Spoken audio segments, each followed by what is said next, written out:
This is Atco. Today I went out and did some yard sailing. It's the first yard sailing I've done so far in 2012. But here it's April 15th and it was a beautiful day. I think it's 14th. Anyways. And I just went out and looked around and I found a few things.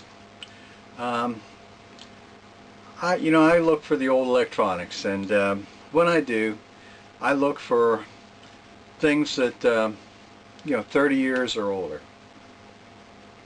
I also know most things that are 30 years or older, it's a good chance they're not going to be working.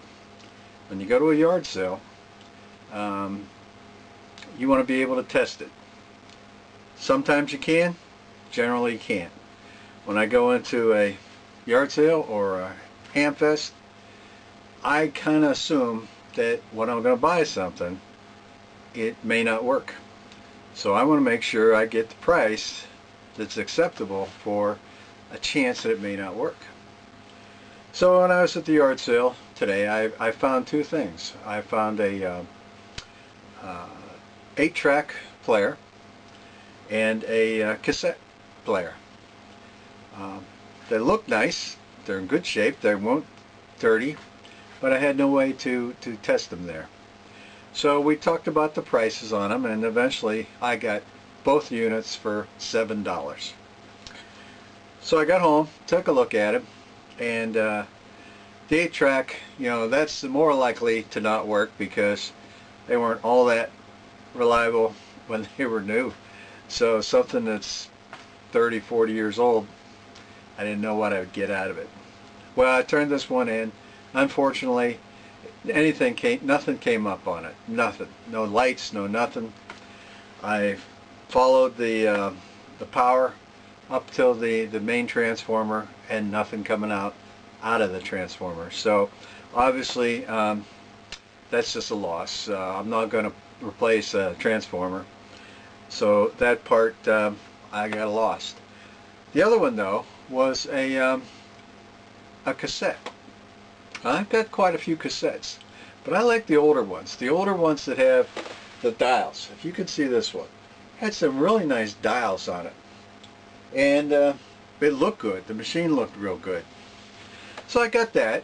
I turned that on, and at first it didn't look like that worked either. The motor would turn, but I had no music out of it. I just let it sit there for a little bit, and all of a sudden the sound jumped up, and I had good sound. And it played for 15-20 seconds and went out again. This happened 2 or 3 times as I was playing the cassette for 4 or 5 minutes. Well, looking at something like that, where sometimes it works and sometimes it doesn't, that doesn't generally bother me too much, because when you're buying the old electronics, they either work or they don't.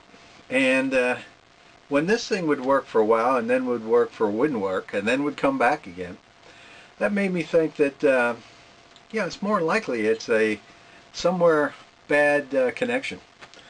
So I went inside, and it didn't take long. I just moved around a little bit and I found just a wire that was kind of loose. So I fixed that real quick, and it works real well. I like it. It's got the dials both work, the lights both work. So I like this machine. And I'm going to show this to you just a little bit.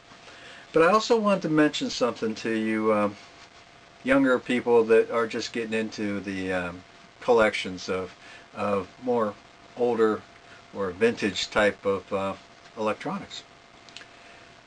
I bought a lot of stuff that was older than I remembered, and I bought those, tried to get them as soon as you can get them, because the prices are only going to move up. When my vintage computers back in the 80s, I could see that those were getting obsoleted. They hadn't really standardized the new computers. All of a sudden those older machines became obsolete. Everybody got rid of them because they weren't the new standards. And I got those very cheap 20 years ago. Now they're very popular for collectors because most of them went in the trash. And you've seen my my videos that I've got a pretty nice collection of my vintage computers.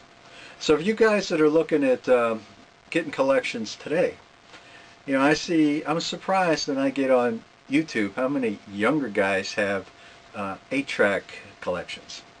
Well, they're great and they're not that expensive. Finding the players that work are hard to find, but the tapes are starting to get pretty old. Something that I might want to ask you guys to think about: if you're starting a collection, this is the time to start getting those cassettes. There's tons of them out there. Still kind of considered to be obsolete because everything now is on CDs. But I'll tell you what, there was a lot of good music that came out on cassettes, and you can buy the players cheap, you can get the cassettes cheap, you get some great artists from 60s, 70s, 80s, 90s. Get those artists now while you can, and get these things cheap. The price can only go up. So I got this thing going, and I'm pretty happy with it. So what I'm going to just show you is show you this one machine, and I did pretty good considering I had 2 units. I had $7 in it. I'm happy to have the $7 out of that. By the way, if you guys don't really want to take the chance to buy these things off yard sales or something like that, go to thrift stores, pay a little bit more. You might pay $15 to have something that can be tested, but you've got something that does work, and you don't have to go through 3 or 4 of my that I go to these yard sales. And the tapes too.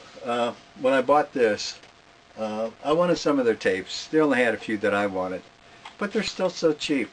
I mean, this is the best of ZZ Top. The best of ZZ Top, 25 cents for the cassette.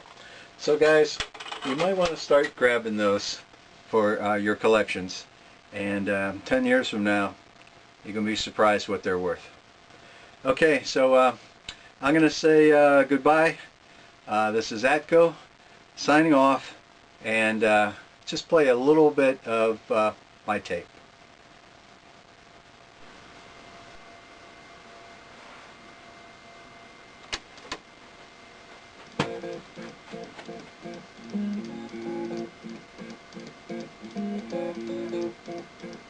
Do one good now, and let's kick it down. Got the shack outside the game. And you know what I'm talking about. Just let me know if you wanna go to that 4 mile on the range. They got a lot of nice girls.